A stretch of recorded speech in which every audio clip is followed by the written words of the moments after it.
Lucas capítulo 7, versículo 16. Esta palavra tem alguns dias que eu tenho lido ela por várias vezes. E na sexta-feira eu estava aqui na reunião de oração. E eu tinha até preparado esta palavra para compartilhar com os irmãos. E aí na hora da leitura eu mudei, falei: Senhor, não, essa palavra eu quero compartilhar com os meus irmãos do domingo. Então, vamos ler Lucas 7,16. Diz assim: todos ficaram com muito medo e louvavam a Deus, dizendo: que grande profeta apareceu entre nós. Deus veio salvar o seu povo. Amém? Nós podemos orar.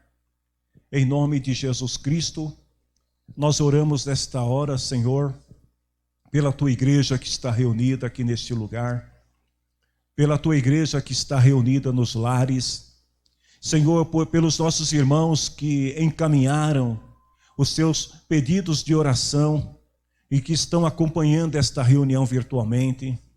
Nós oramos pela vida de cada um, por suas famílias neste momento, por aqueles que estão doentes, para que sejam curados, aqueles que estão enfrentando outras situações, que o Senhor lhes conceda graça e sabedoria para que sejam vencedores em qualquer que seja a situação. Senhor, nós te louvamos por esta noite tão linda, pelas apresentações que nós tivemos aqui em tua honra. E quero pedir, Senhor, mais uma vez, debaixo da tua graça, ajuda do teu Espírito Santo, para usar, Senhor, a minha vida como um instrumento para falar à tua igreja, ao teu povo, e que toda honra e glória sejam dadas somente ao Senhor, a mais ninguém. Amém, Jesus. Podemos assentar. Estava lendo esta palavra e eu costumo fazer algumas anotações nos meus arquivos, e eu, pesquisando, né, no meu acervo, eu percebi que há 3 anos passados eu tinha lido esse mesmo versículo e tinha trazido uma palavra sobre o assunto, porém de uma forma toda diferente daquela que eu desejo compartilhar com vocês hoje. Eu estava meditando sobre o que levou Jesus até a cidade de Naim. Quando a gente lê as histórias sobre Jesus nos evangelhos, nós vamos ver que Jesus, ele era sempre seguido por multidões de pessoas.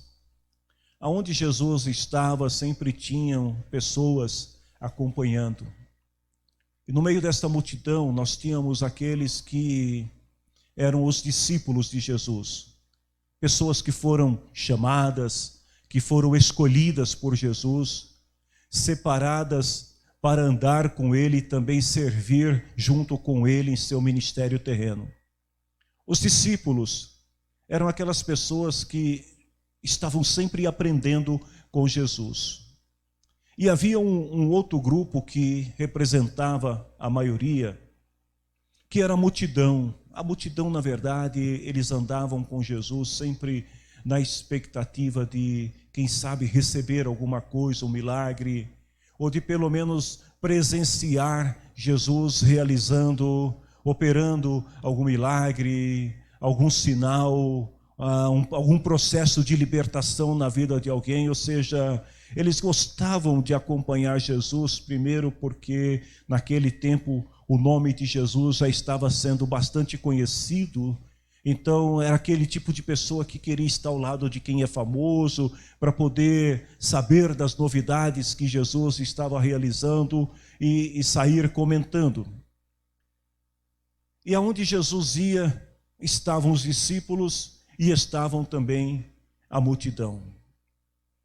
Às vezes, Jesus ele era convidado para ir a alguma cidade, entrar em alguma casa. Mas nessa passagem de Lucas capítulo 7, nós vamos ver que ninguém convidou Jesus para ir à cidade de Naim. Jesus simplesmente decidiu ir e foi. Ele estava numa outra cidade e de repente ele reúne os discípulos e fala: vamos para Naim. Eu aprendo uma grande lição com esta posição de Jesus em ir à cidade de Naim. É que Deus, muitas vezes, Ele age na vida de pessoas sem que ele tenha sido invocado, sem que a pessoa tenha orado a Deus, tenha clamado a Deus. No caso específico desta mulher de Naim, primeiro porque ela não conhecia, mas Jesus, ele deseja ir até aquela cidade, porque Deus muitas vezes vê coisas que nós não vimos, e ele envia o socorro àqueles que são necessitados. Vejam que não foi a mulher que clamou por Jesus, não foi a mulher que orou a Deus e pediu que algo acontecesse em favor dela e de seu filho que estava morto. Foi Jesus que se ofereceu para ajudá-la. A gente aprende aqui também que Jesus ele queria ensinar uma lição para os seus discípulos. Aliás, o processo, o método de ensino de Jesus era um método gradual, onde Jesus ele ia ensinando os discípulos aos poucos. Então, primeiro, quando Jesus chama os discípulos, ele começa realizando milagres de menor proporção.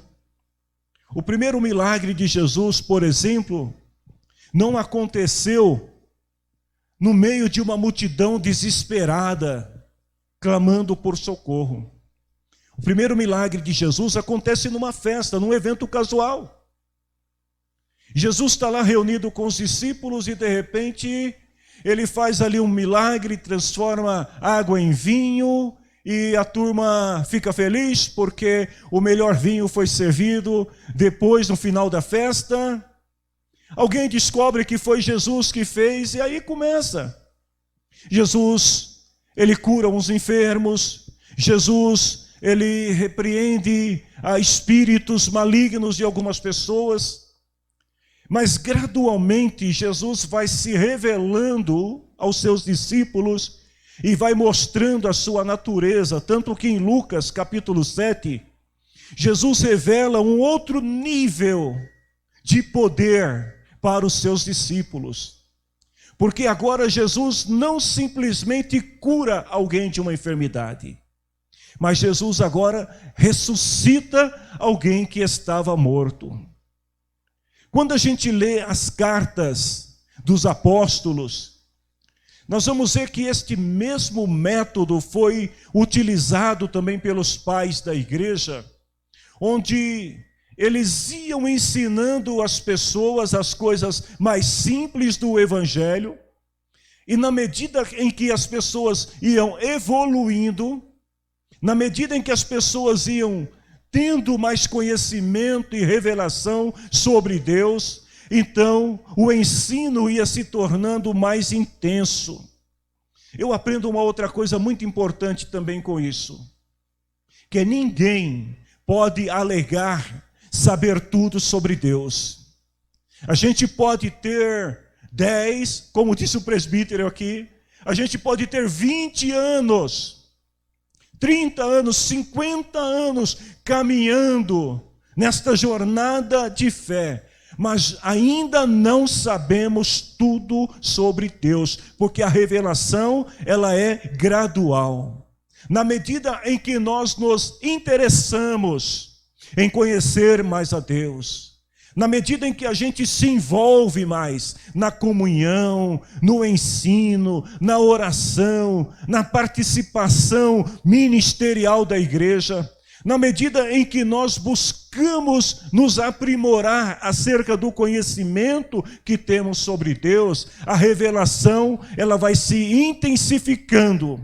E aí nós vamos ver pessoas com pouco tempo de fé e com um conhecimento, com uma revelação sobre Deus maior do que muitas pessoas que já estão há muitos anos na fé. Porque aqueles que procuraram mais, aqueles que mergulharam, que foram mais a fundo em busca do conhecimento sobre Deus, terão mais revelação sobre Deus. Jesus, irmãos, ele não era uma pessoa que era atraído por pregar em grandes centros. Com toda a sabedoria que ele tinha, e eu estou falando de Jesus em sua natureza humana, Jesus não era atraído para pregar somente nos grandes centros.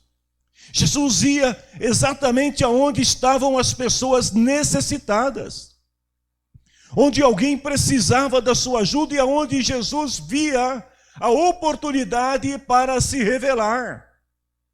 Então Jesus ele sai de uma cidade chamada Cafarnaum e vai em direção a uma outra cidade que na verdade era um vilarejo, uma cidade muito pequena, chamada Naim.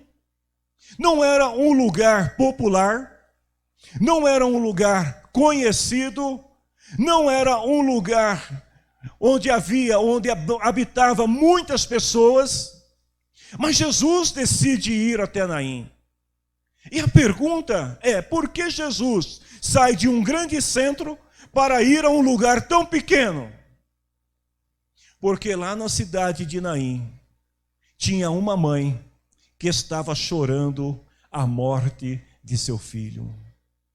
Junto com esta mãe, uma multidão de pessoas que eram solidárias a esta mulher, a sua dor, estavam com ela, chorando a sua tristeza, chorando com aquela mulher pelo seu sofrimento. Mas aquela multidão de pessoas que estavam com ela não podiam fazer nada para trazer o seu filho de volta.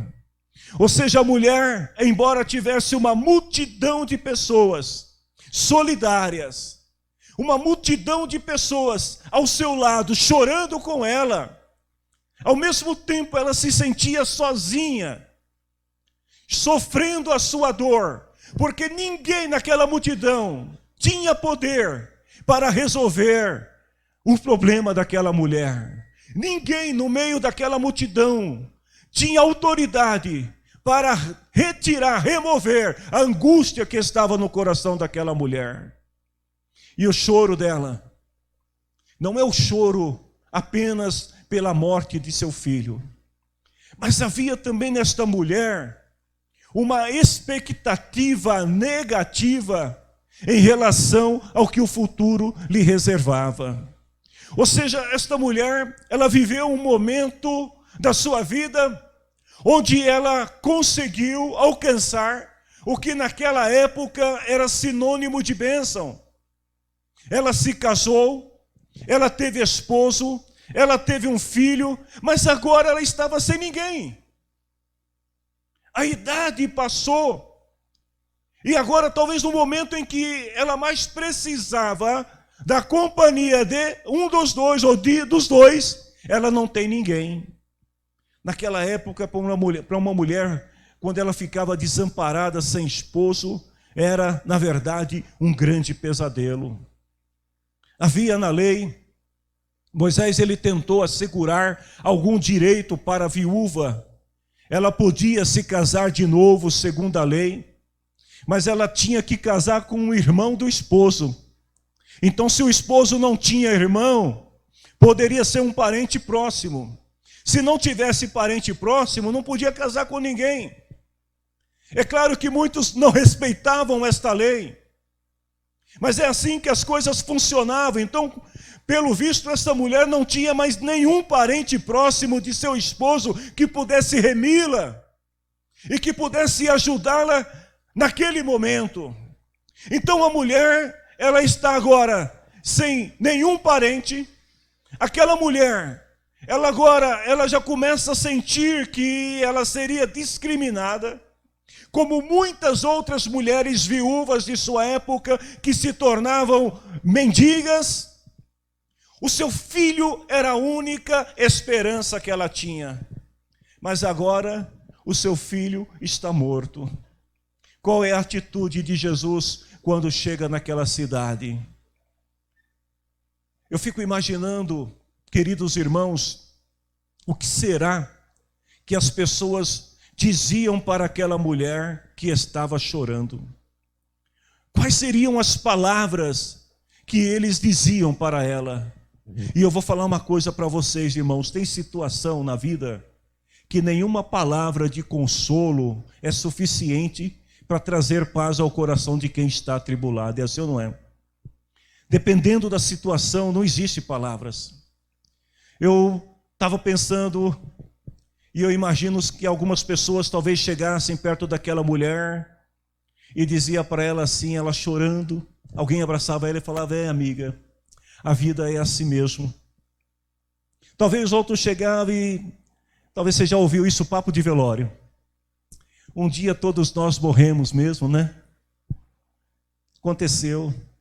Outro chega e diz para a mulher assim, fique em paz, Deus vai cuidar de você. Mas a verdade é que não tinha ninguém ali para cuidar dela. Talvez outro dizia assim, uma palavra mais comum, aqui vocês mais ouvem, meus sentimentos, meus pêsames. Talvez outra pessoa chegava para ela e dizia assim, olha, conta comigo. Mas conta comigo agora, porque no dia seguinte já não se lembravam mais. Outro dizia assim, chora bastante, porque o choro faz bem. Quem sabe alguém, cheio de fé, chegou para a mulher e falou assim, que Deus te console. Outras pessoas também já sofreram perdas como você. Então, querida, faz parte da vida. Mas a verdade é que com Jesus é diferente. Porque quando Jesus, ele vem ao encontro de alguém, Jesus sempre tem a palavra certa. Com Jesus é diferente, porque Jesus ele é objetivo. Jesus, ele não tem por que bajular alguém, Jesus não tem por que ficar criando falsas esperanças. Jesus, ele não diz palavras comuns que outras pessoas poderiam estar dizendo àquela mulher. Jesus sabia o que tinha que fazer naquele momento e ele não estava ali por acaso. Jesus não era convidado, ele se convidou porque ele queria fazer alguma coisa em favor daquela mulher. Então Jesus, queridos, ele não apenas consola, Jesus é aquele que resolve os problemas. Jesus disse para a mulher, diante de toda aquela multidão, as suas palavras foram simples, mas foram diretas, não chores. Jesus não disse para ela, a vida é assim. Jesus não disse para ela, olha, eu conheço um monte de gente que também ficou igual você, não. Jesus, ele diz para ela o seguinte, não chores. A mulher estava chorando, a multidão estava chorando com ela. Mas naquele momento Jesus trata de trazer calma, paz ao coração atribulado daquela mulher. Então ele diz para ela assim, não chores.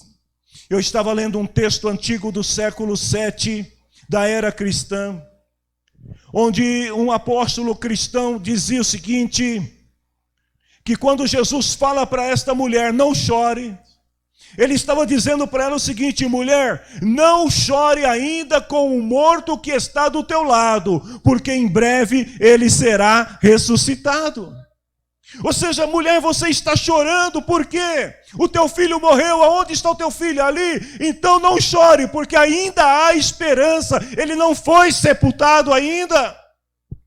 Jesus estava dizendo para aquela mulher, não precisa mais chorar, ainda há esperança, eu vou trazer teu filho de volta.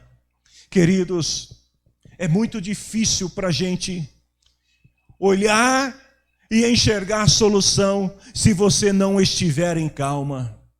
O desespero, eu fico imaginando uma cena de um soldado desesperado diante de um confronto com o inimigo. O inimigo está atacando e aí o soldado desesperado, ele não consegue se concentrar. Se ele não tiver calma para ele pensar o que fazer, ele pode ser eliminado pelo inimigo. Assim também a nossa vida, se nós não tivermos calma para ver e ouvir o que Deus está fazendo, nós podemos entrar em desespero quando Jesus está do nosso lado e Ele está pronto para resolver o seu problema. O primeiro passo de Jesus, então, é acalmar o coração da mulher. E eu quero nesta noite dizer para alguém aqui nesta noite: acalma o teu coração, Jesus está do teu lado. Segundo, uma vez que Jesus conteve o choro da mulher, queridos, somente Jesus tem esse poder, porque eu fico imaginando todo mundo chorando. Jesus, ele chega para a mulher e fala assim: mulher, não chora, acabou, para. Todo mundo fica em silêncio. E Jesus vai então aonde estava o problema, a razão do choro da mulher. Jesus diz assim a Bíblia que ele chegou mais perto, tocou no caixão e os que estavam carregando o caixão pararam. Jesus, ele detém aquela marcha, aquele cortejo fúnebre. Queridos, esse milagre não era um milagre comum que Jesus estava para fazer. Só para vocês terem uma ideia, a última vez que alguém tinha ouvido falar, naquele tempo, na nação de Israel, sobre alguém ter sido ressuscitado dos mortos, já tinha mais de 800 anos. A última vez que alguém na história de Israel ressuscitou depois dos mortos, foi aquele soldado que tinha morrido. E aí eles pegaram e jogaram ele na cova onde estavam os ossos de Eliseu. E quando o rapaz bateu nos ossos de Eliseu, ele ressuscitou. 800 anos se passaram, não se ouviu mais falar de milagre de ressurreição. E agora Jesus estava ali para fazer algo novo e extraordinário. Jesus, ele quebra a tradição. A lei dizia que se alguém tocasse no corpo de um defunto, ele ficaria impuro e teria que ser retirado, afastado durante um tempo do convívio social. Mas Jesus, ele vai e toca no defunto.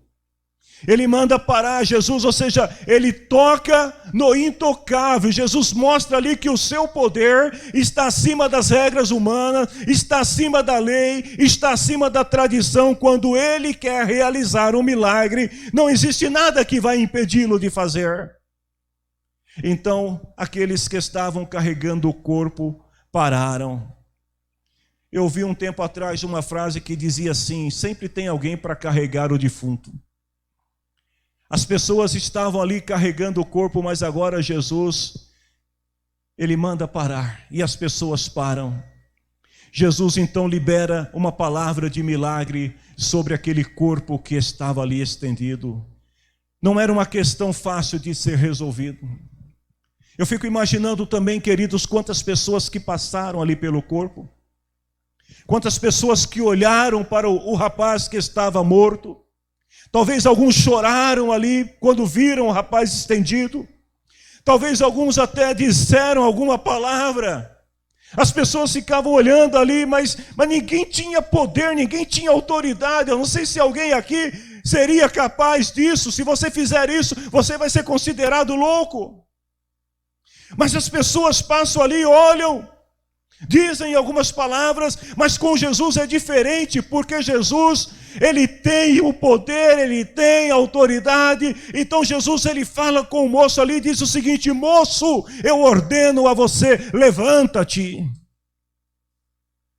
Olha só o que eu escrevi aqui, as palavras de Jesus, elas chegam à dimensão onde estava o espírito, a vida do rapaz, e o traz de volta.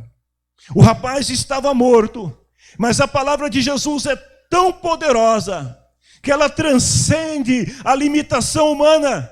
Eu não sei aonde, em que dimensão estava o espírito do menino naquele momento, mas quando Jesus fala: moço, levanta-te, no mesmo momento ele ouve a voz de Jesus e o jovem se levanta. Outra coisa interessante, queridos, é que Jesus não se dirige ao rapaz que estava morto como morto. Porque Jesus não falou assim: jovem que está morto, ressuscita. Foi isso que Jesus falou? Jesus não disse assim: você que está morto, eu ordeno que volte à vida. Não. Jesus tratou o menino como se ele estivesse dormindo. Sabe, jovem que gosta de dormir muito, né? Eu falo jovem porque alguns jovens dormem até tarde, aí a mãe vai lá e chacoalha e fala: levanta, está na hora de ir para a escola. Foi mais ou menos isso que Jesus fez. É como se o menino estivesse dormindo. Sabe por quê, queridos? Jesus, ele vê as coisas diferente de você e de mim. Às vezes a gente olha para a situação. Jesus talvez tivesse perguntado para a mulher o que aconteceu, ela ia apontar o corpo do menino e dizer: meu menino está morto. Se Jesus perguntasse para a multidão o que está acontecendo, as pessoas iam dizer: você não está vendo, o rapaz está morto. Mas para Jesus o menino não estava morto. Então ele diz: levanta-te. E no mesmo momento o rapaz se levanta. Sabe o que eu aprendo com isso, queridos? Que aquilo que para você é o fim, para Jesus é apenas parte de um processo, de um tempo, de um período que vai terminar. E quando terminar, você terá aprendido novas lições da parte de Deus para a tua vida. Jesus estava ensinando os discípulos. Ele já tinha ensinado muitas coisas, mas ele precisava mostrar para eles que ele tinha o poder tanto sobre a vida como também sobre a morte. Então, naquele momento, Jesus mostra para os discípulos que aquilo era apenas um processo, porque quem tem o poder e autoridade como ele tinha, aquilo não era o fim. Jesus mostra o seu poder diante das impossibilidades. Queridos, nenhum problema, nenhuma situação, por mais crítica que esteja, está acima da palavra de Deus. Nem mesmo a morte pode decretar o fim de alguém, senão o Senhor. Aquilo que parecia o fim, na verdade, marca um recomeço na vida daquela mulher e de seu filho. É interessante, eu não sei como foi a cena ali, mas a Bíblia diz que o rapaz se levantou, sentou e começou a falar. Eu não sei o que ele falou. Eu não sei se ele falou como que foi estar morto por algumas horas. Eu não sei se ele perguntou o que estava acontecendo. A Bíblia não fala isso. Mas Jesus pega o menino e a Bíblia diz assim que ele o entregou à sua mãe, a mesma mulher que estava chorando um pouco antes e que Jesus disse para ela: não chores. Sabe o que eu quero dizer para você nesta noite? Deus pode restituir aquilo que você perdeu. Imagine alguém que perdeu alguma coisa muito importante. E de repente você está desesperado, procurando por todos os lados. E você não consegue encontrar aquilo que é importante.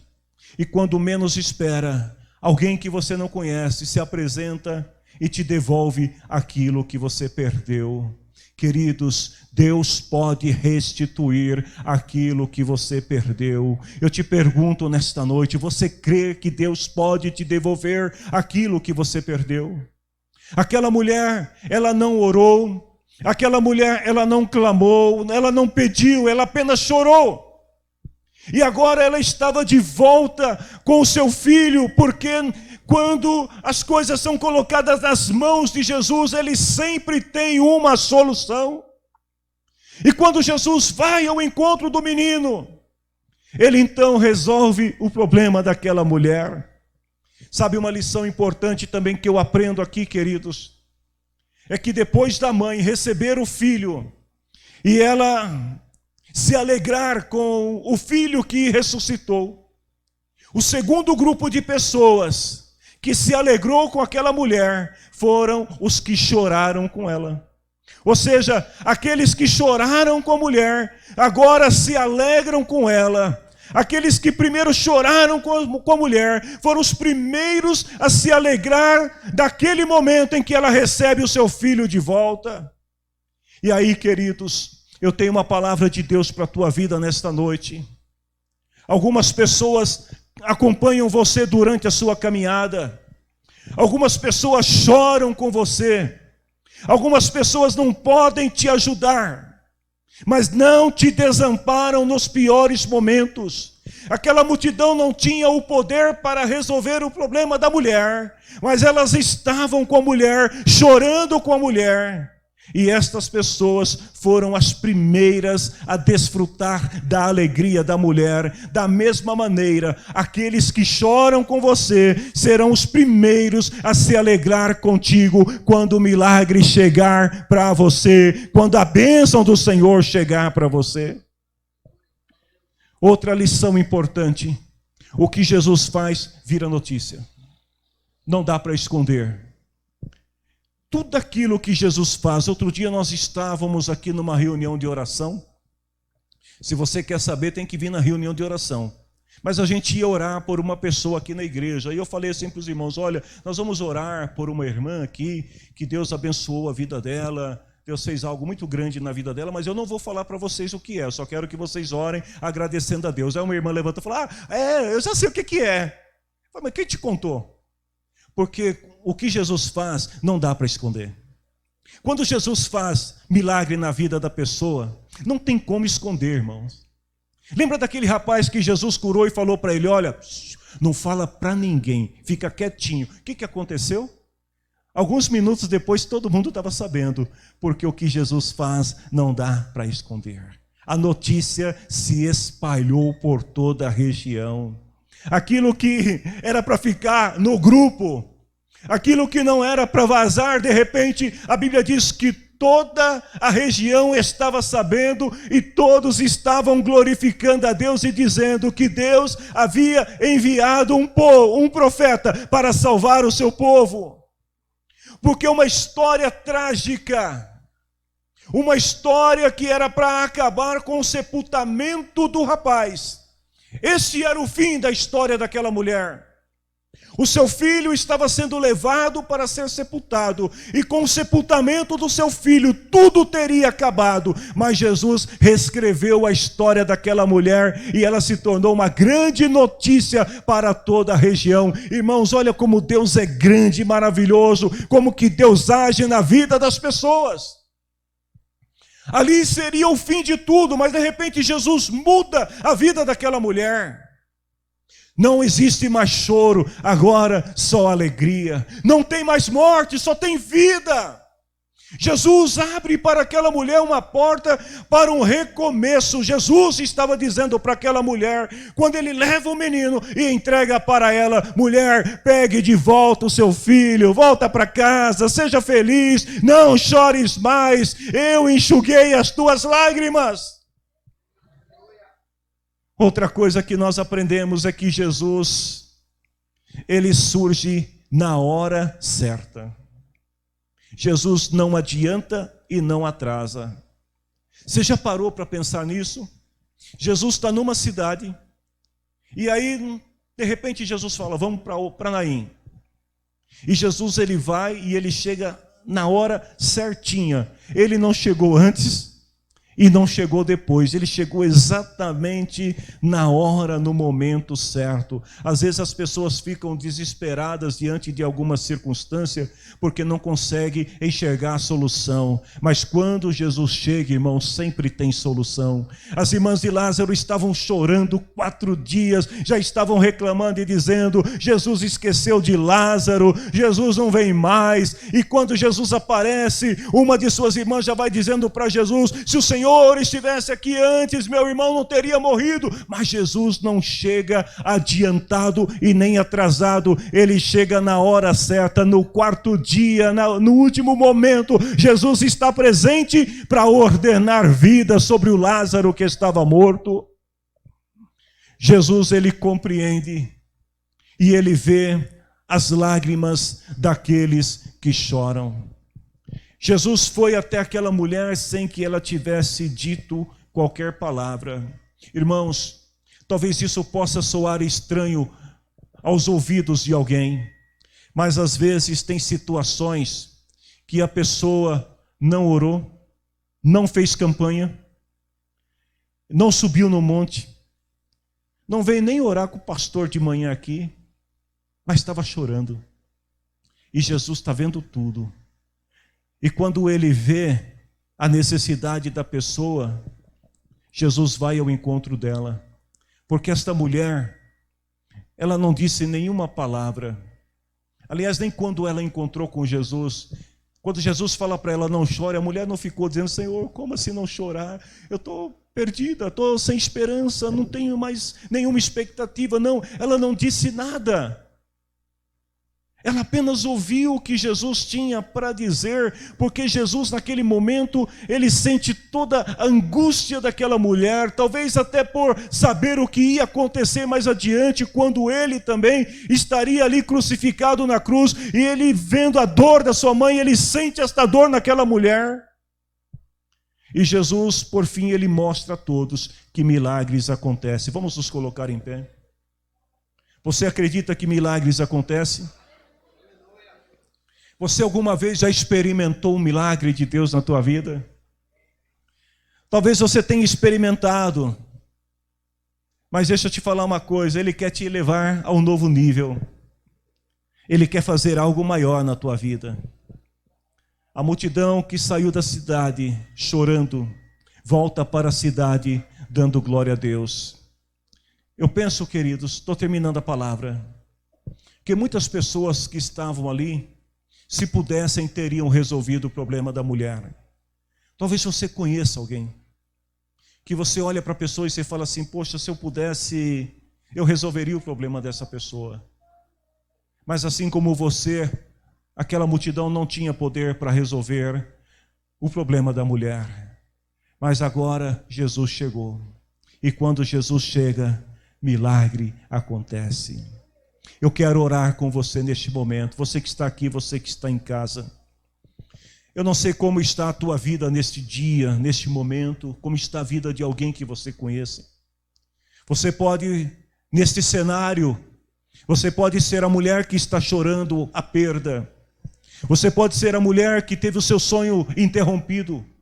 Você pode ser a mulher que está assistindo alguém carregar os teus sonhos para sepultá-los sem nada poder fazer. Você também pode ser alguém que está chorando ao lado da mulher. Você pode ser alguém que está chorando de ver a dor, o sofrimento, a angústia da pessoa sem você poder fazer nada para ajudá-la. Mas eu tenho uma palavra nesta noite para você que está chorando por alguém, ou para você que está chorando porque perdeu alguém. Escute o que a palavra do Senhor está dizendo. Jesus é aquele que restitui.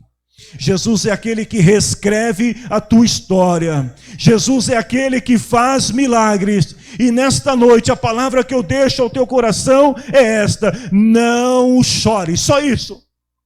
Não chores. Porque aquilo que para você parece o fim, nas mãos de Jesus tem solução. Se você crer, feche os teus olhos em nome do Senhor Jesus.